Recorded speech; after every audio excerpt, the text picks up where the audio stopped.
All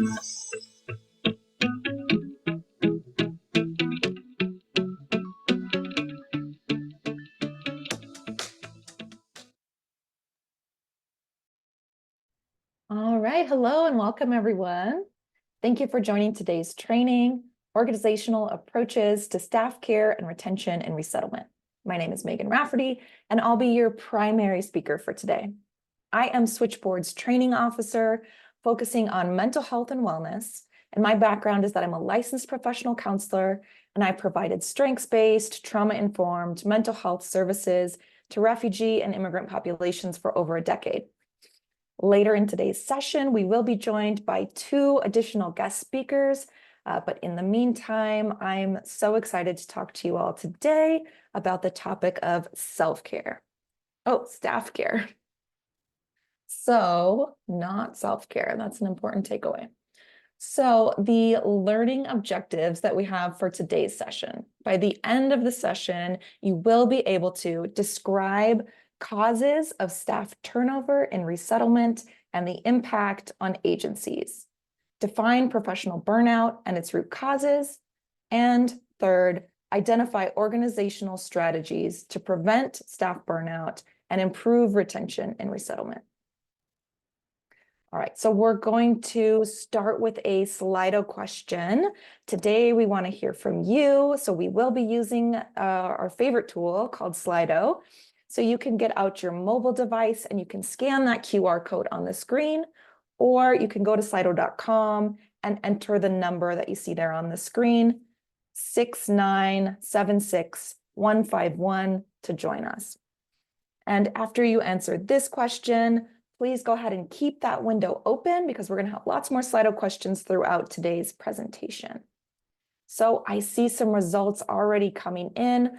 I want to know who is in the audience with us today. So it looks like I'm seeing, we'll wait for results to keep rolling in, but right now I'm seeing program managers at about 38%.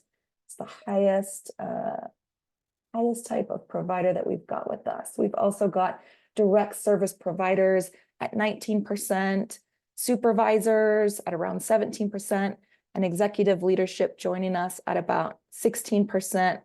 We've also got some folks who don't identify as any of these, around 11%. So awesome.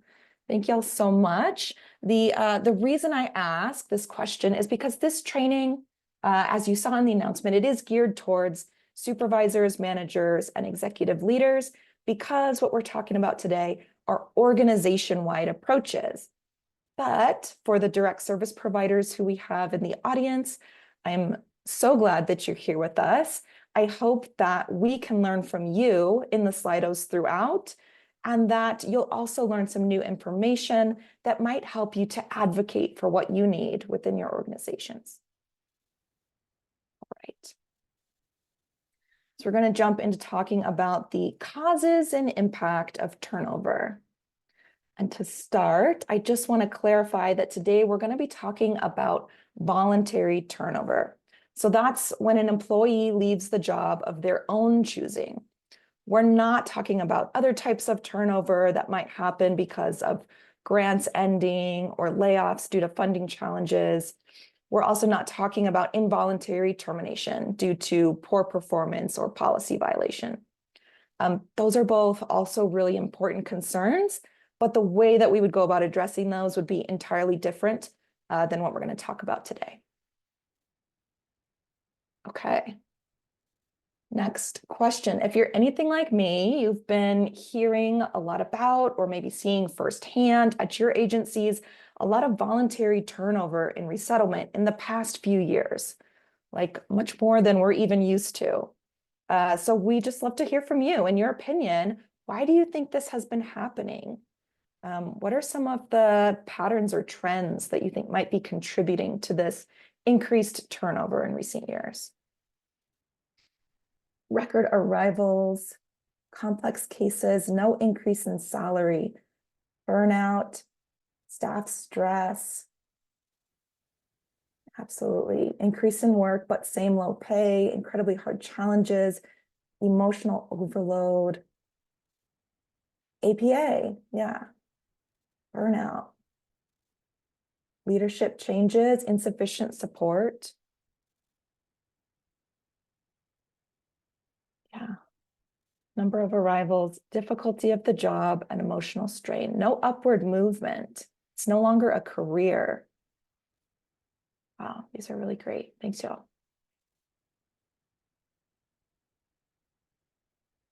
No support from leadership, stress, feeling unappreciated and underfunded. High expectations. Too much work. No appreciation. It's just a stepping stone, work-life balance. These are great. Thanks, y'all. I really appreciate that. All right. Yeah. So we'll go ahead and we'll move over into sort of our ideas for what patterns we've seen, what we think might be contributing to the high turnover. And we're going to talk about a lot of the things that y'all have mentioned so far in that last Slido. But really, there have been unprecedented stressors in resettlement in recent years. So, I mean, I know that we're tired of talking about it, but the COVID-19 pandemic was a really big stressor that we want to stop thinking about, but it still lingers.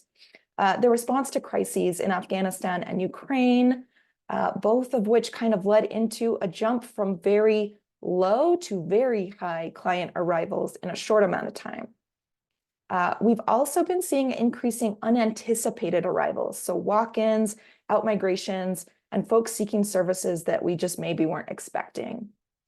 On top of all of this increased need for services, many agencies have also faced staffing constraints and low funding levels, which really creates a really stressful working environment for resettlement staff with high caseloads and high stress and low pay, which you all hit home in the Slido. With the COVID-19 pandemic, we shifted to remote work quickly, which led to many changes in the way that we work. So when I look through this list, like I might even argue that constant change has been our main challenge over the last year.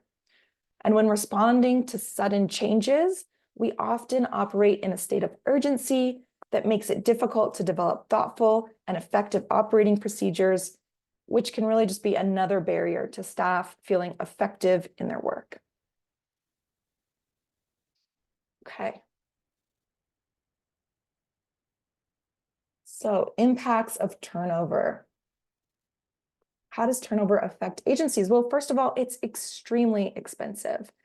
Researchers at Gallup have estimated that the cost of replacing one employee can range from 1/2 to 2 times that employee's annual salary.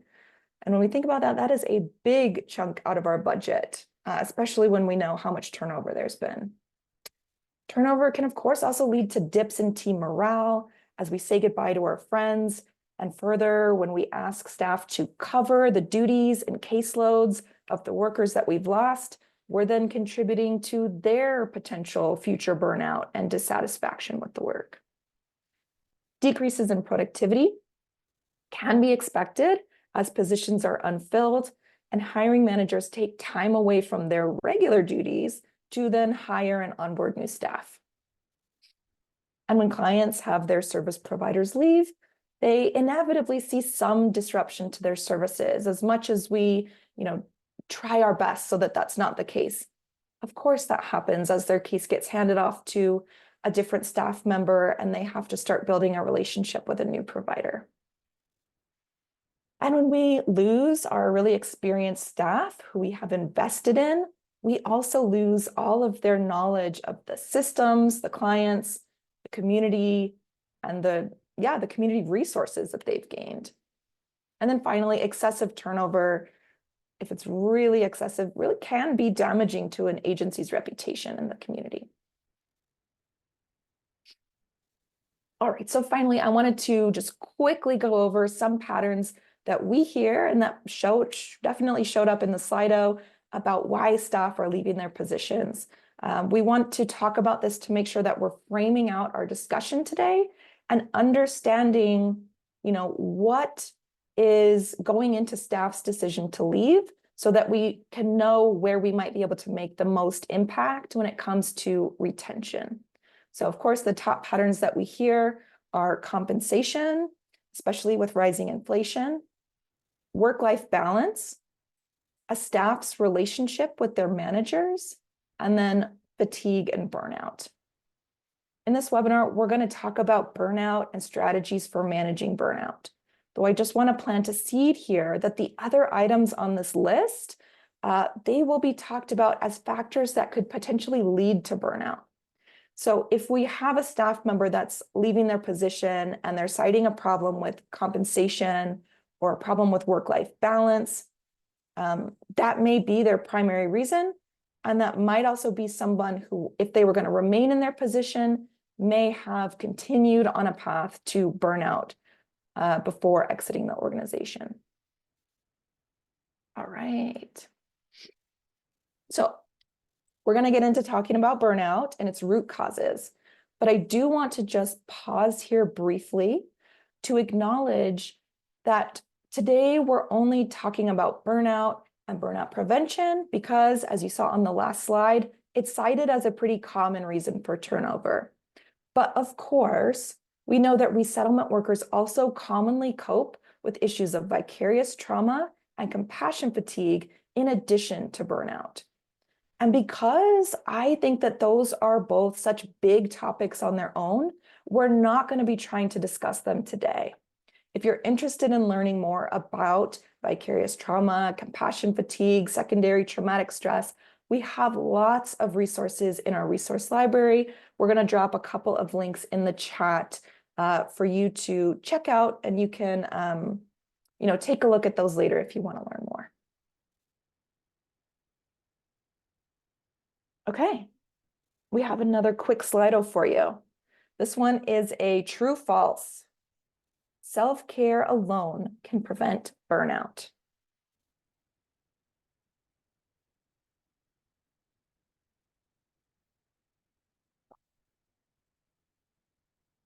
Okay, I'm seeing, all right, now we've got a little bit of movement here. Most people are saying this is false, but a couple folks say, yeah, this might be true.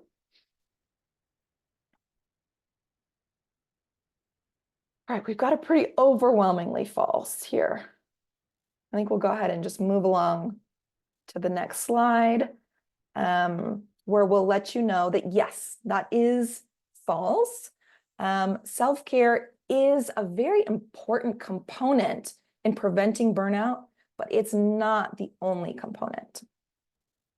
So we'll go forward with a definition of burnout. So according to the World Health Organization, burnout is the result of chronic workplace stress that has not been successfully managed. Burnout includes 3 dimensions: fatigue or exhaustion, negative feelings or cynicism towards one's job, and reduced productivity and effectiveness at work. Burnout is often misinterpreted as a problem with an individual. So we often say things like, oh, this person is burnt out. She isn't setting good boundaries. She's not doing her self-care. And we talk about the things that the employee is not doing to solve the problem of their burnout themselves. When we view burnout in this way, we're placing all of the blame with the employee, and we're really not placing any responsibility with the organization or the workplace factors that might be contributing to that burnout. So I just want to share that when I was providing direct services as a case manager, I had a very large caseload with very high needs individuals. And there was a time when one of my colleagues had left and I had to take on, half of that person's caseload in addition to my own while we rehired for their position. I was really overwhelmed. I could not keep up with my work. My voicemail was flooded. Clients were mad at me, and I was just way behind on case notes. And one day I was in supervision and I was just in tears. I was having such a hard time. I do not like not doing a good job. And so my manager at that time responded, by asking me, well, what have you been doing for self-care? And she was very well-meaning. And that question, she meant no harm, but her asking me that question at that time really upset me. So at that time, I was like, I'm working 60 hours a week. I'm trying to make sure that my clients have food, that they are housed, that they don't get evicted, that they're safe. That's more important to me right now. Like, I don't have time to do my self-care right now. But the thing that really upset me, I think, about her asking that question at that time was that it really felt like it was my fault that I was struggling. So I was coming to her with these struggles. I'm in tears, I'm emotional. And she's like, well, what are you doing about it? So what I heard was that this was my own fault that I wasn't doing well because I wasn't doing my self-care. And it may not have been what she meant at all, but it's just sort of how it landed at the time. So in reality, I think what I needed was more organizational support from my manager. I needed some staff care. I needed her to help me make a plan for how I was going to manage these cases and keep everyone safe and fed and housed, and maybe all I needed was for her to just say like, oh my gosh, I hear you. I see you. You are working so hard. We appreciate you so much. And like maybe give me like some light at the end of the tunnel, like maybe some update on where we were at with hiring. So instead of viewing burnout as an individual's inability to meet the workplace demands, let's instead start recognizing that burnout is a result of chronic workplace stress and that it's not our employees' sole responsibility to solve with self-care. We need to do what we can with what we have to make organizational changes that will serve our employees and prevent burnout. All right, so now we'll get into these 6 factors that contribute to burnout. This is based on decades of research on burnout that is summarized in a fantastic book called The Burnout Challenge by Christina Maslach and Michael Leiter. Much of the rest of this presentation is based on their research in that book. So they propose that burnout arises from a mismatch between workers and workplaces. If the conditions in a workplace are not in alignment with worker needs, this can lead to a bad fit between the person and the job. And instead of leaving workers to use self-care techniques to try to manage their workplace stress, we should be spending some time trying to adapt the workplace for a better fit to the worker. So this is a very individualized process. And even within the same workplaces, the same teams, different workers may be experiencing different mismatches and may need different solutions. So these factors are categorized as work overload, lack of control, insufficient rewards, breakdown of community, absence of fairness, and values conflicts. A breakdown in even one of these categories can increase the risk of burnout if the stressor is chronic. So if, for instance, work overload is ongoing and long-lasting without sufficient periods of rest in between, this would be considered a chronic stressor that could lead to burnout. So you can assess a chronic stressor as something that is exceeding a person's ability to cope over long periods of time. And we're going to get into each of these on the following slides. All right, so the first 2 factors on that list that can lead to burnout are work overload and lack of control. We're going to cover these together because both result in employees being less effective at their jobs, which is kind of ironic because high workloads and control is usually intended to try to boost productivity. But instead of helping, they really end up doing the opposite. So work overload is, of course, just what it sounds like. It's working in an environment with high demands and low resources, which probably sounds pretty familiar to a lot of us. Another characteristic of work overload may be working outside of the traditional 9 to 5. So this could be because you're working a lot of overtime because you can't fit all of the work into your 40 scheduled hours a week. It could also look like disruptions to a regular schedule, like those late night airport pickups. So even if you get to flex the time later, not having a regular work schedule can be a risk factor depending on the employee. It's not a problem for everybody. It could end up being a problem for some people.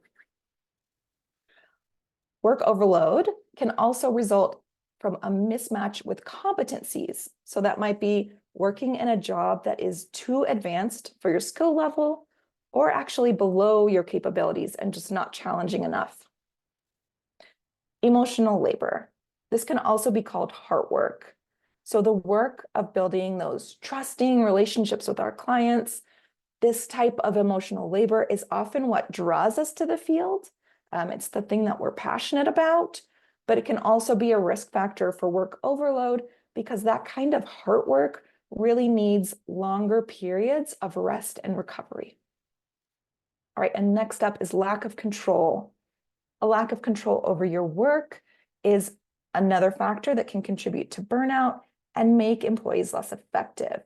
People want to be able to make choices. They want to be able to use the skills that they've brought with them to the job, and they want to have input in their workplaces. When employees have a lack of control at work, they can feel very ineffective and undervalued and become cynical about the workplace. So examples of how this might show up include micromanagement and a lack of autonomy. So when superiors aren't trusting of their employees to do good work independently, they might become overbearing and try to control every small task. This management style can lead to or be in response to a fear of making mistakes.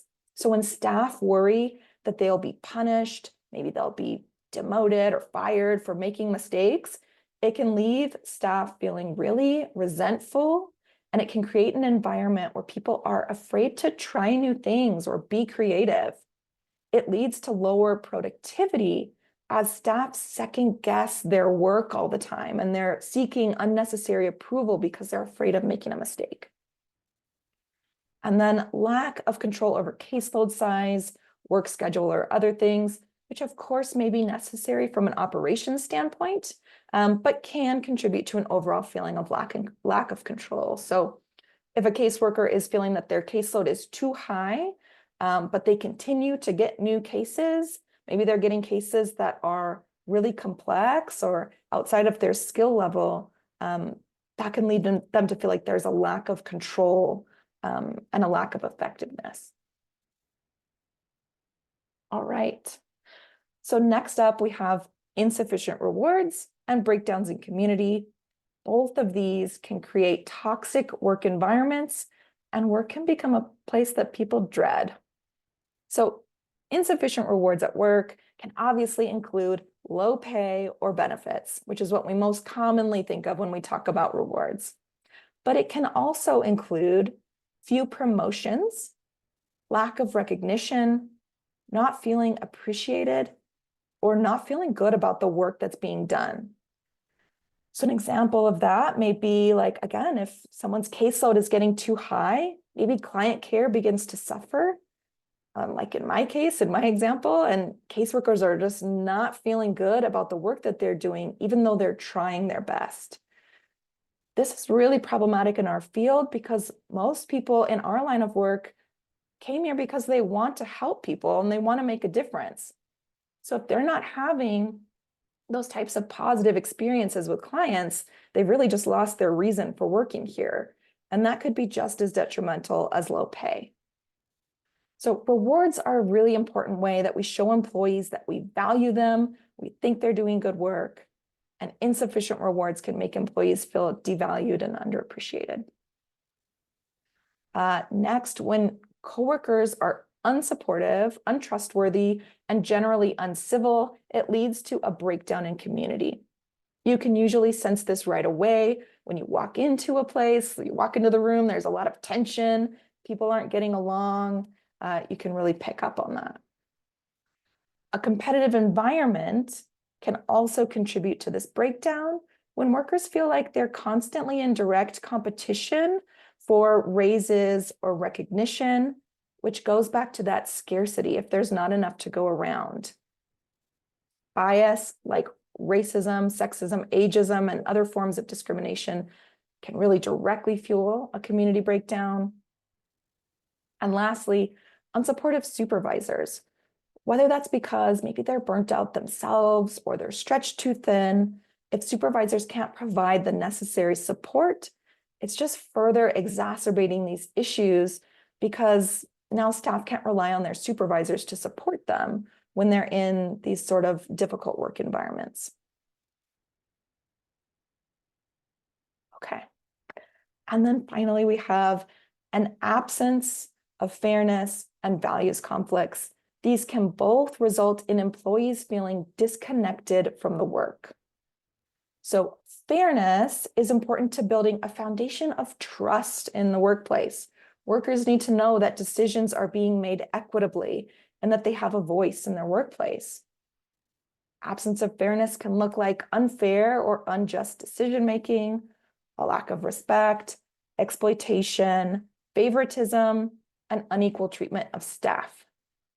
And just a note on this absence of fairness is that it doesn't actually matter that much whether it really is unfair or whether it's being perceived as unfair by staff. So if, for example, if someone receives a promotion, but the hiring process was viewed as being unfair by other people on the team, whether or not that's really true, the problem is still there. And when employees are feeling like their workplace is unfair, it can quickly lead them to feeling disconnected. Okay, next up, our values are often what bring us to this work. So values conflicts can contribute to employees becoming more disconnected from the work. If an employee's moral principles clash with the values at their agency, that can cause major issues and lead to disengagement. This is also where moral injury can crop up or come into play. When employees are torn between doing what they believe is right and what their agency is sort of expecting or demanding them to do, that can be really problematic. Again, especially in resettlement work where employees are here because they want to help people. Other values conflicts may pop up when there's a discrepancy between what is said and done at the agency or when productivity is prioritized over client care. Additionally, if employees don't find their work meaningful, if they've lost their why for doing the work, that's a really big risk factor for disengagement. Okay. So we've got another Slido for y'all. I'd love to know, of the 6 factors that we just went over, which do you think is the biggest concern for your employees right now? You know, it's likely that there's multiple of these, but you can only pick one. So let me know.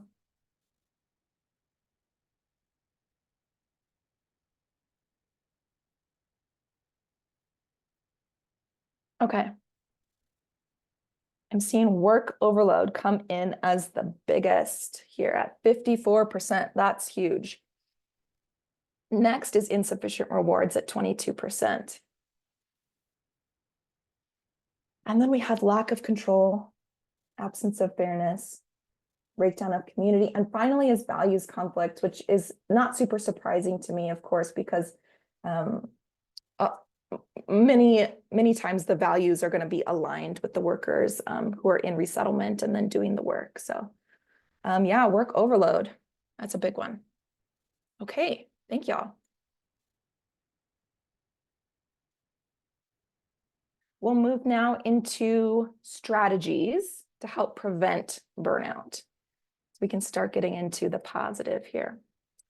But just to frame out this conversation, we'll start by talking about the American expression, if you can't take the heat, get out of the kitchen. So if you're unfamiliar with this expression, it means if you can't handle the stress or pressure of a situation, then you should leave. And I think it's a pretty good metaphor for how we sometimes treat our employees who are burning out. Like we've already discussed, we say that's on them, they couldn't handle the workload, they should have done their self-care.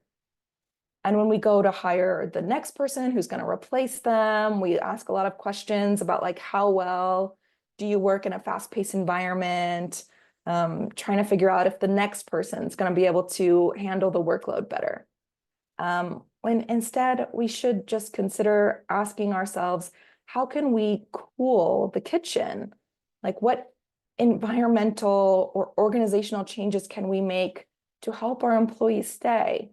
Like, do we need a fan in the kitchen? Do we need an air conditioner? Do we need less fires or like more breaks outside of the kitchen? So we're going to revisit those 6 factors that we just described, but from the lens of what can we do as employers to create better matches between workers and workplaces. All right. And so before we launch into lots of ideas that we have for creating better matches, I want to pause for a little disclaimer. Every agency, every office, every team, every worker is unique. And so I can't sit here and give you the exact solution that's going to work for your situation, for your office. But we can talk through some general guidelines and see some examples. So if you want to start putting some new strategies in place in your office, that is amazing. That's all I could ever hope for at the end of this presentation. But just consider these 3 steps before you embark on any big changes at your agency. So number 1, make sure that you're collaborating with your staff. We may think that we know what the primary mismatches are for our staff, and maybe we know, generally speaking, what's the problem for most of our staff, but until we ask and truly collaborate with them, we may end up wasting a lot of time trying to solve the wrong problems that aren't really going to get us anywhere. Second, customize any strategy to meet your agency's unique needs. And third, you really have to be committed to sustained effort on this. We know that the problem of staff turnover and professional burnout are big issues in our field. We know that they can't be solved with things like pizza parties or with minimal effort, really. So addressing employee burnout really needs to be a priority for leadership if you're going to make any sustained, lasting progress here. Okay, another question for you all. As an employee, what would help you feel more effective at work?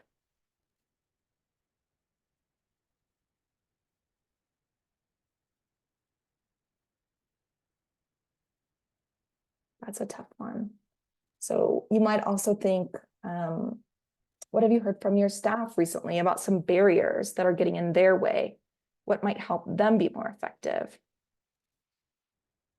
Work-life balance support, dedication, knowing that the job is bigger than me, feeling appreciated, merit increases, sure.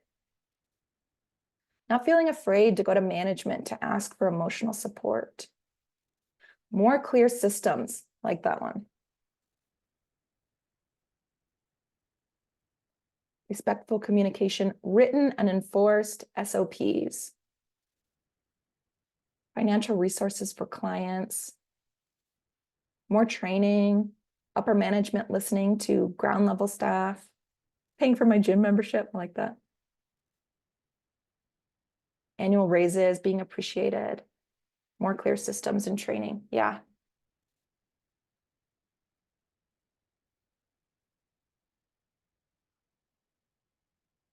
Supportive supervisors, ability to provide health insurance, training for new employees, having a forum to share ideas, actual decision-making power, respect. It's a really great, an espresso machine, better snacks. All right, amazing. Regular acknowledgement. better systems, 4-day work week. I like these.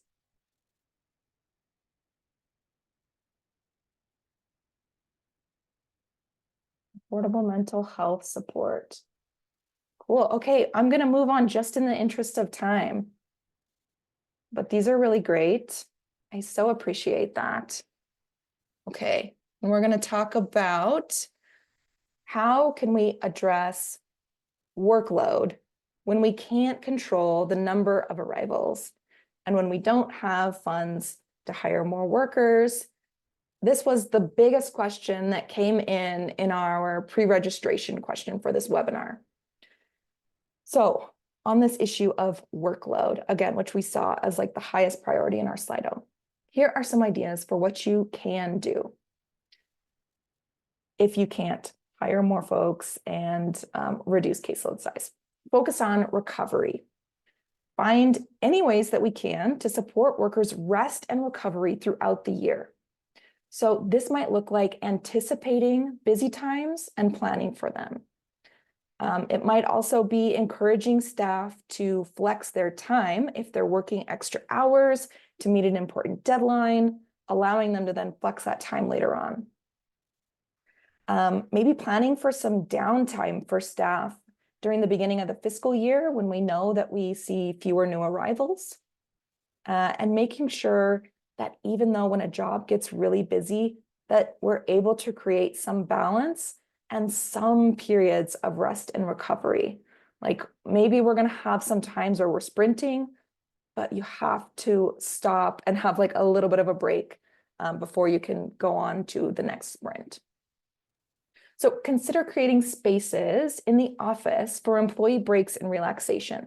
So this might be a special room or an area of the office that is for staff to take a break, to relax, maybe even take a nap.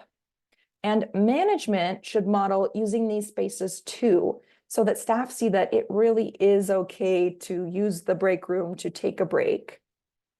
And of course, encourage staff to leave at the end of their shifts, to take breaks and to use their paid time off. Second, achieve a better balance by either increasing resources or decreasing demands. So for example, if we can't decrease caseloads, can we reduce administrative tasks? Can we reduce paperwork or data entry or meetings? Can we increase resources for direct service staff, maybe with support from volunteers?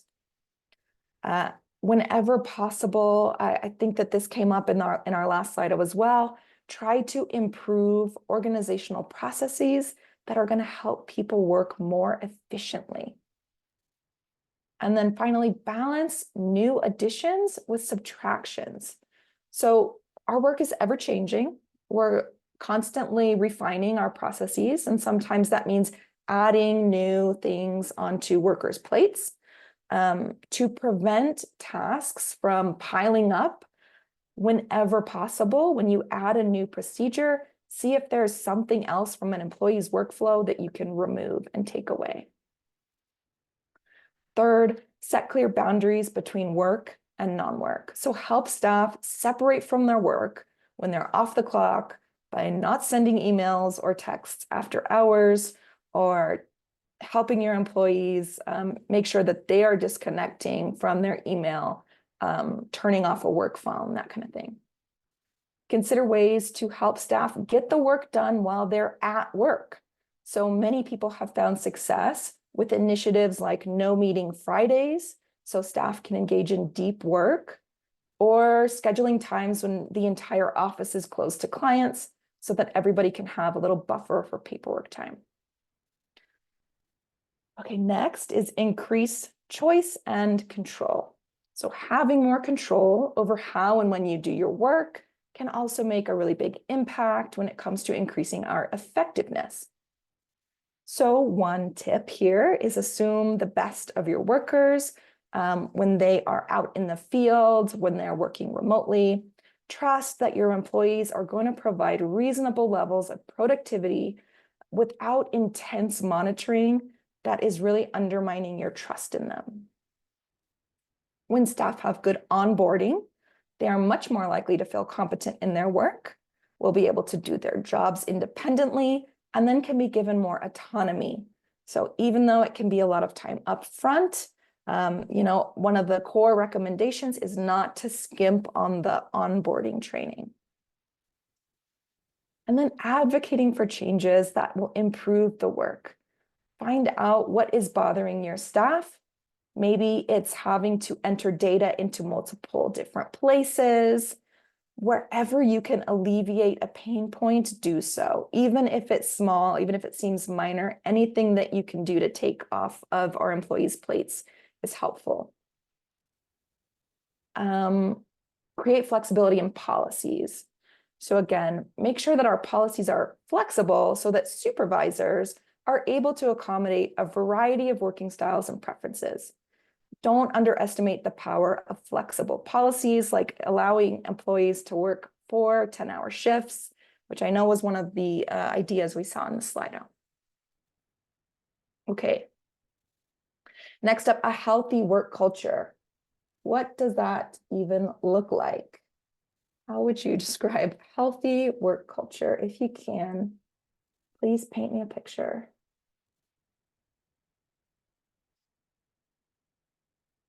So to me, I think this is an environment where employees feel valued, supported, they feel motivated to do good work. Trust is coming through, really big here. Fairness, there's clarity, super important. Equity, respect, balance, autonomy, structure, absolutely.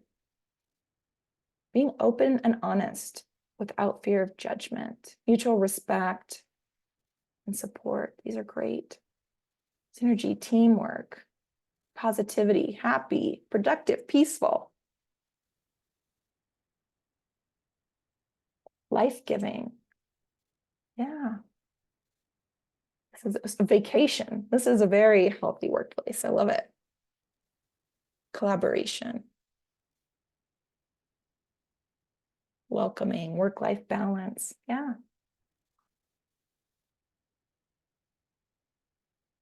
Okay. Thanks, y'all. I think we'll go ahead and move on. Okay. So adequate rewards and recognition and supportive work communities are, to me, a big part of what make up a healthy work culture. Rewards contribute to a healthy work culture because they convey that positive feedback and are making employees feel that their work is valued.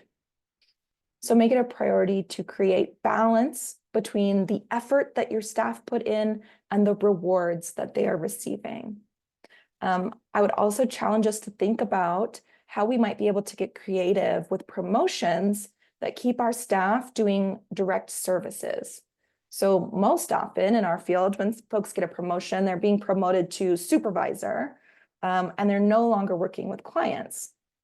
So a great conversation that we've had here at Switchboard and with other folks is how can we keep our talented staff doing what they're best at while still providing them with opportunities to grow and advance in their careers. More on rewards, provide positive feedback. That really goes a long way for people. And think about how you might create a culture of appreciation among employees, where employees have the opportunity to celebrate each other and express gratitude to each other. And that's just the culture of the organization. And create opportunities for fulfilling work. Most of us did not join this field because we love writing case notes.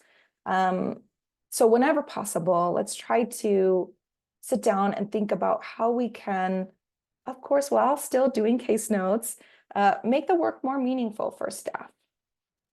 Okay, next, develop a supportive community and a sense of belonging at work. Work to establish psychological safety for all your staff. Staff should be provided with open communication, clear expectations, respect, and a safe environment to make mistakes. I'm not going to go into depth about how to create psychological safety in this presentation, but it is important to have some ongoing trainings on the topic for all of the supervisors, managers, and leaders at your organization. Additionally, we hope that you will be able to provide training opportunities to your staff so that they can continue to deepen their skills and feel like they are progressing in their careers. To some people, fulfillment at work means that they are learning and developing new skills. And then finally, create opportunities for mentorship. So ensure that social support is available, that people have trusted colleagues that they can turn to for advice and help.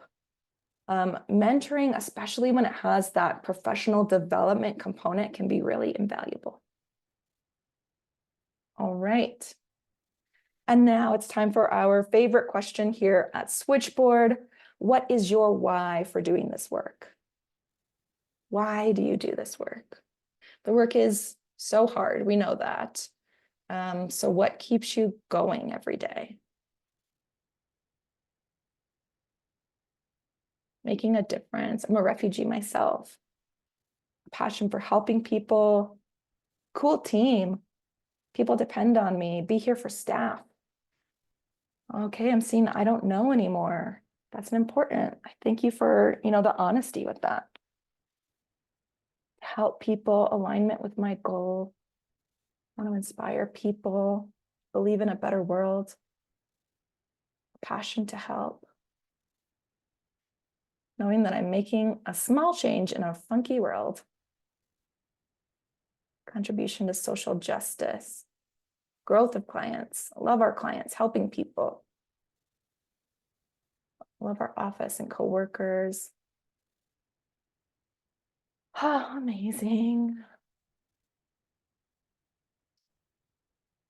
Making a difference. So one of the reasons that this is one of our favorite questions at Switchboard is because sometimes we misplace that why and we lose the focus.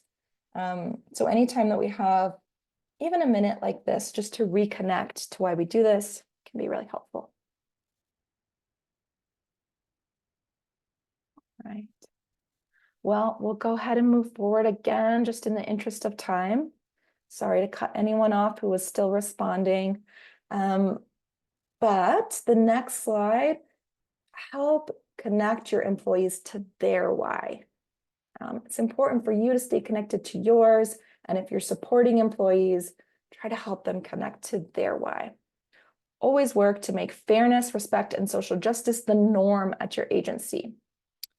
Do this by prioritizing transparency throughout the agency, but especially when it comes to performance metrics and promotion processes, these types of things. If staff know what they need to do to be successful, they will perceive the workplace as a fairer place. Create a culture of respect, which of course includes not just your words, but your actions. Rotate unpopular tasks at work whenever possible. If you can rotate who makes the coffee in the morning or unloads the dishwasher, I think that would make everybody a little bit happier. Promote equality and equity by treating everyone without bias or favoritism and giving every employee what they need to achieve equal outcomes.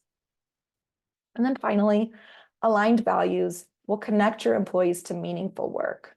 So here we want to do our best to help our employees have positive experiences. Of course, smaller caseloads, decreased workload would help immensely. That might help service providers get to know their clients better, might help them feel more connected to each of their clients and more connected to the work. Help staff see their impact. So in the helping field, we want to feel like we're helping. If you can, again, if people forget, sometimes help remind them of the impact that they're making. Since case notes are an important part of the job, help staff connect why the paperwork is important, help them make the paperwork work for them. It's tracking all of the great work that they're doing and all of the client's progress. And then our last note on this slide is about hiring the right people. I know that's a bit challenging, but what it really means is trying your best to match competency levels with the job. So as we discussed before, working in a role that's too simple or too challenging can both be factors that lead to burnout. So let's just do our best to get people in the right roles and then support them with continued training and opportunities to challenge themselves. Okay, and now we'll move on to our last Slido before we have our amazing guest speakers. So you've heard a lot from me. You're going to hear some more from our guest speakers. But I know that we have a wealth of knowledge in the Zoom room with us today. So I want to take this opportunity to hear from you all. What ideas do you have? What innovative approaches do you think resettlement offices can take to support the efforts of staff care and retention? Ooh, surge pay for major projects. Summer Fridays. I want to learn more about Summer Fridays. I don't know what that is, but that sounds really cool. 4-day work week, better training, team retreats, decreased staff documentation with better systems. I saw moving 4-day work week is up there, you guys. Half-day Friday in the summer. Okay, that must be Summer Fridays. Work from home autonomy. Flex working. Oh my gosh, these are going so fast because you'll have so many ideas. Templates for documentation that are up to date and comprehensive. Staff retreats. Better software. Better software. Better pay. Regular supervision times, really important. And that seems like a problem that could be solved. Art therapy, available counseling. Better software, transparency, clear, consistent systems. Team spa day, that sounds really nice. Okay. Encouraging staff to use PTO. Sincere acts of appreciation from leadership. Absolutely, it's so huge. Encouraging self-care. Updating software to allow quick case notes from a template. Yeah, that would help.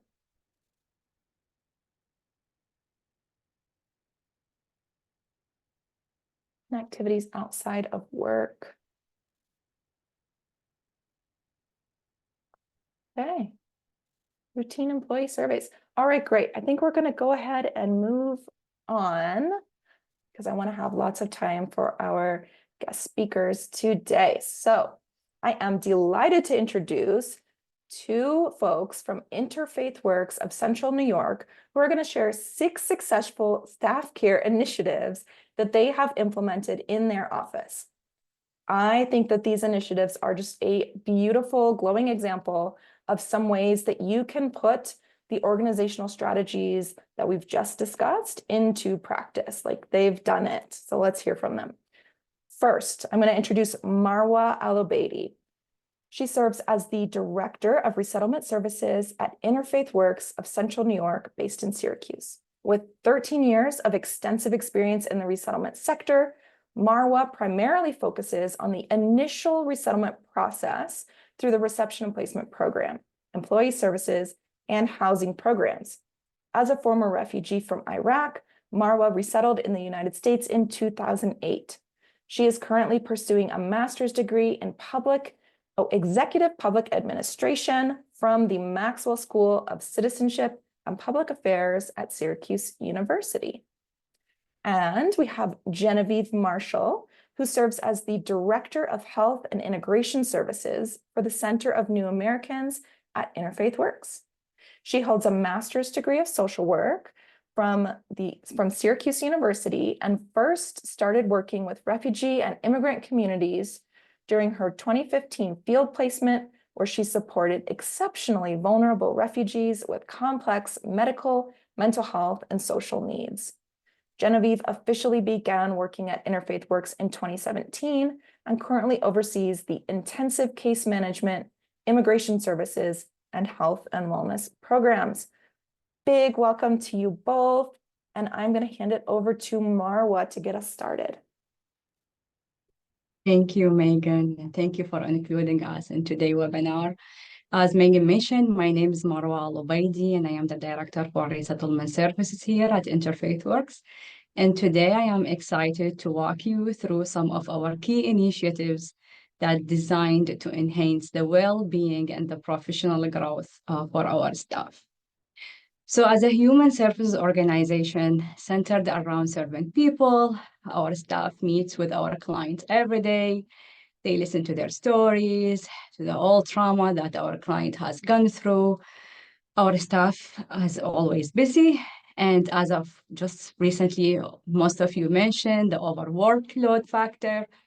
So the agency considered the importance of helping employees find ways to relieve the stress, while at the same time creating an appreciative workplace culture. So one of the things that the agency has came out with is launching our Wellness at IFW program. So the program launched in 2019, and it's aimed at promoting the mental and the physical well-being among our staff. So the sessions are typically 15 minutes break that take place twice a week, every Tuesday and Thursday, from 2:30 to 2:45. And the activity is led by Wellness Committee, who is formed from various staff from different departments of our agencies. And the activities are very weekly. So examples, if the weather is nice, we have an outdoor walk. We sometimes have guided meditation sessions like yoga or Tai Chi, or even sometimes we have fun games like bingo or musical chairs. So these activities are not only fun, but also have become highly anticipated part of our work week. The other thing that I would like to share also is our recharge room. So as we try to engage different sets of employee needs, we found that people love the socialization aspect, as well as they love to have their private time when it comes to resting too.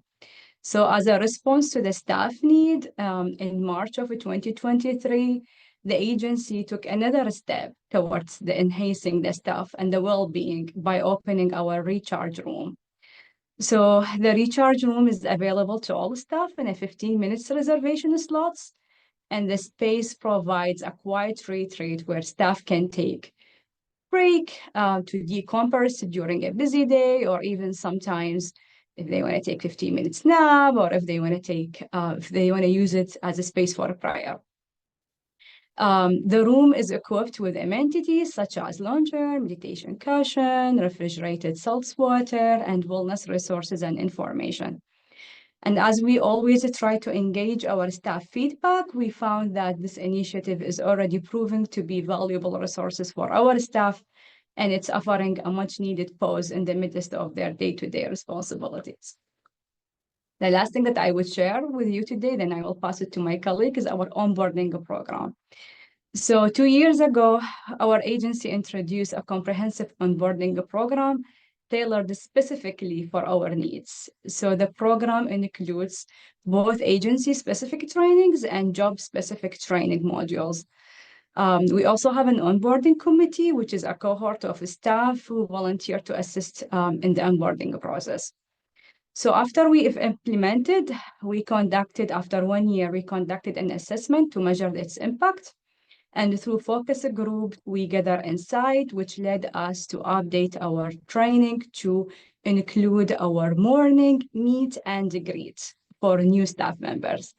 So the session of meet and greet include inviting all staff members from all across the agency to meet the new staff members in the morning while enjoying coffee and donuts.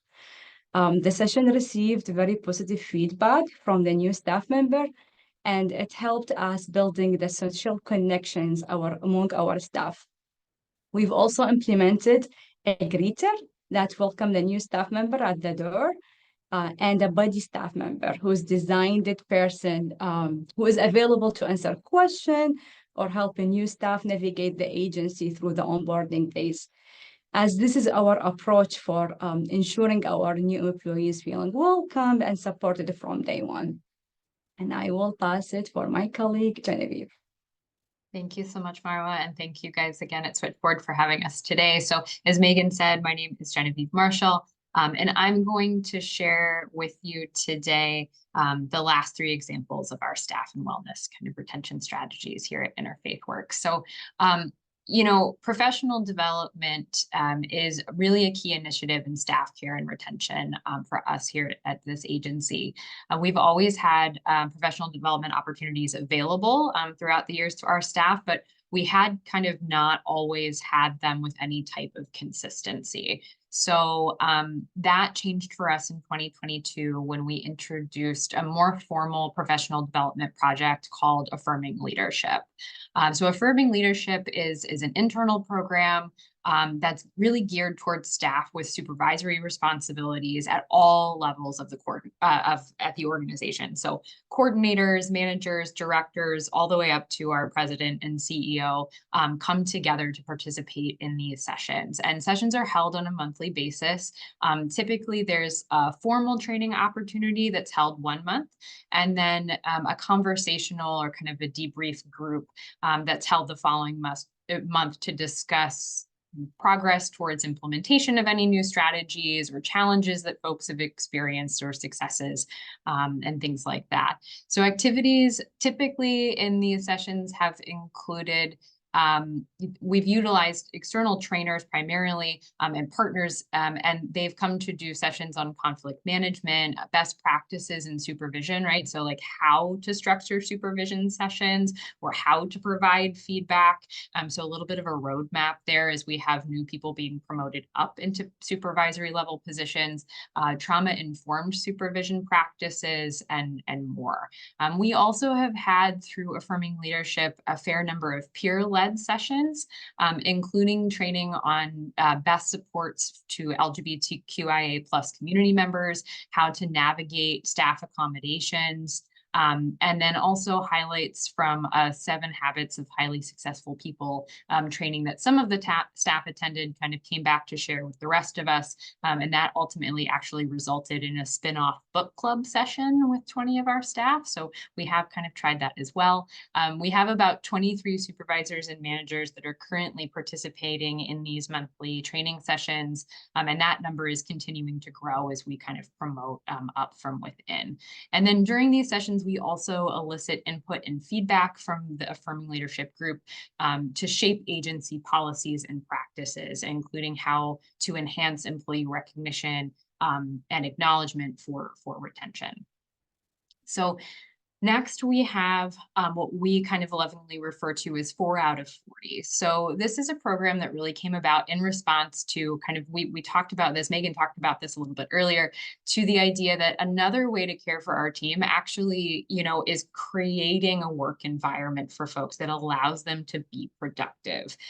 So there's tons and tons of interruptions, obviously, in this work and that come up during the day. And we have many staff who get even more stressed out from not actually, feeling like they are or being productive throughout the course of the day. So they have a new crisis that comes up, but then all of that other work is piling up simultaneously. So in February 2023, we piloted this 4 out of 40 program, which is a 4-hour block of time on Wednesday afternoons, which is really dedicated for our staff to do deep work. So during this time, we try to limit interruptions as much as possible. So our front desk team takes messages from both, people coming in, clients walking in or incoming phone calls, really trying to limit our team getting interrupted. And then we're also kind of asked towards one another not to knock on doors or call each other during this time to have that protected time. So when we first started doing this, it was actually intensely quiet in the offices during this time.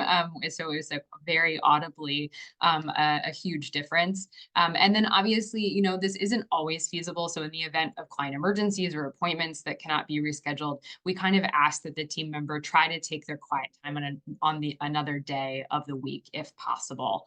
But it does work really, really well when it's a strategy that can be utilized. And I'll also add, I think for us, really trying to provide a lot of variety in the strategies that we are utilizing is key for us to support as many staff people as possible. So finally, I will move on to our staff newsletter. This is the last example that we'll highlight today. So based on feedback from the staff satisfaction survey that we conducted in 2021, we introduced our agency newsletter. So we call it the 1010 Today. And it's really to improve communications between our growing team, to keep staff members updated on notable developments happening at the agency. So when we're having building renovations or agency events, and all staff members are invited to contribute content to each edition. So this is released on a monthly basis. We also have a staff member highlighted in every single edition. So they're interviewed by our development team, and then other staff can learn more about this individual's interests or their personal background. And the newsletter also includes a shout out section where staff can really highlight the great work that one another is doing on the team. We also include employment anniversaries, birthdays, or other kind of notable personal milestones such as graduations or the birth or adoption of children in the newsletter. So I'll toss it back to Megan. Okay, thank you so much, Marwa and Genevieve. I mean, I can talk all day about, ideas and strategies, but to hear from you guys about what you've done to really put these into practice, you've actually done and what's actually been working is just so great. I really appreciate you both being here. So we have some time we can take a few questions. If I don't see much going on in the Q&A right now, so I might turn us to a question or two that we received in our pre-registration for this webinar. And one of them was a question about, are there any survey tools to more regularly address or assess staff burnout? Are there survey tools to more regularly assess staff burnout? I have linked the professional quality of life tool in our resources, but I will note that this is only to be used for your employees' self-reflection, and that the answers to that are to be private to the employee. So that's probably not a super helpful as a survey tool, but it is a helpful kind of burnout assessment. In the Maslach and Leiter research that I have shared about throughout this presentation, they mention both the areas of work-life survey and the Maslach burnout inventory. I can put those names in the chat if you're interested in looking into those some more, but I'd also love to pass that back to Genevieve and Marwa if there's anything else that either of you would like to share about that survey that you said you did for your staff in 2021.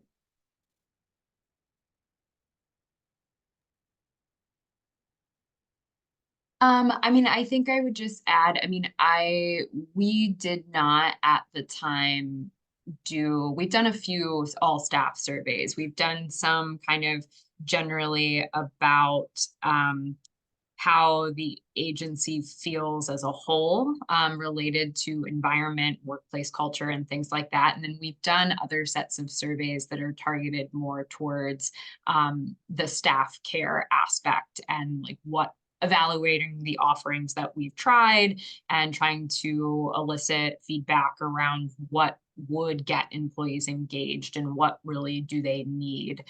So I don't think we've taken throughout any of those areas, anything off of peer-reviewed models or anything like that. But we definitely have had questions in terms of, around feeling like workload is out of balance or, hours aren't ideal, or even things around compensation, things like that. Yeah, absolutely. It definitely doesn't have to be, a researched and peer-reviewed survey to be really beneficial and to hear back from voices of staff. So thank you for that. We have another question for Genevieve and Marwa that's in the chat. And the question is, I would love to hear more about the wellness sessions. How do you get teams to volunteer for those? Any thoughts? So as I mentioned, we have throughout the agency, we have many committees. So we have the onboarding committee, the wellness committee, the environmental committee, and staff are always encouraged and welcome to participate. So we announce that through our staff meetings or when we have an activities, if staff are like to involve and participate in putting their ideas, they can do that. So that's how we usually form our committees. I would add too, and then initially we had some incentive when we first started the program. It was really incentive based because it was brand new and we were really trying to get, involvement. And so, out of that also, it kind of came for the participation level. It was like as many people that were participating in leading sessions. If we reached a certain number of participation points, we were going to kind of get a smoothie maker for the office and things like other things to add benefit. So we did initially have some incentive-based initiatives as well. And I also would like to add that we always make reminders for staff to utilize these sessions or utilize the recharge room. So our front desk coordinator always make these announcements, like if you feel busy, feel free to make a reservation for the recharge room. Or the same thing when we hold the wellness session, we make announcement and encourage staff to participate. Thank you both so much. There are so many more great questions in the Q&A. And we'll see what options we have for maybe addressing some of these in a future offering from Switchboard. Because unfortunately, we have to move on. We have just 1 minute left, but thank you so much, Genevieve and Marwa. You'll see here we have our learning objectives back up on the screen. We do hope that we have met our learning objectives for today. And we will move on to our feedback survey. We want to make sure that we have a chance to have you all open up this survey and get it started. This is just 5 questions long. It takes only 60 seconds to complete, and it is so invaluable for us. We look very closely at all the feedback that we get. I read every single comment, and it can really help us improve our offerings for you all. So please take out your mobile device, scan that QR code, or I know that my colleague has put the link in the chat, so you can click the link there, and we'll give you just a couple seconds before we move on.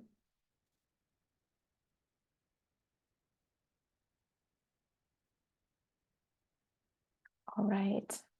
Thank you. We'll also send that link out in our email that will come out in the next 24 hours. So if you didn't have time right now, please try to take that survey when you have a chance. We have recommended resources for you. Of course, continued learning on this topic.